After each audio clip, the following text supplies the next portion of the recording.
Assalamu alaikum туугандар. Спринтер сүйүүчүлөр, сиздер үчүн 2003 жылкы 2G объем экен. Груза пассажир туугандар. Бардык эч кандай жазалуучу иштери жок. Сырткы көрүнүшү, технически бар идеал дейт Казанын айтышы боюнча туугандар.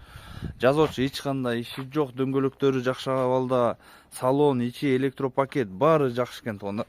Ошон үчүн кимде ким спринтер издеп кичине жумуш кылайын, даяр бизнес туугандар бул үчүн алып эле сразу ишке чыгып кетсеңиздер болот. Кимде ким издеп атса номерлерин калтырабыз, басын. Бас канча эле? 1 миллион 300 миңге атат, сүйлөшүү жолдору бар туугандар, келе бересиздер. Ички көрүнүштөрүнө чейин көрсөтөм азыр.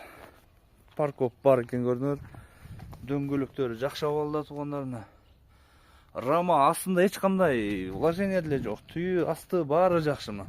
Запаскасы турат. Ички көрүнүшү. Бул салондун көрүнүшү туугандар. Передний электропакет бар иштейт. Печка Ташкент дейт, музыка өзүнчө, дискотека. Көрө бересиздер. Номерлерди калтырабыз, байланышыңыздар. Срочно туугандар. Кимде ким жетишип калса бизнесиңер кетти дей бериңиздер. Чалабыз. Телефон номерлери калтырабыз. Баасы 1 миллион 300 миң. Сүйлөшүү жолдору бар.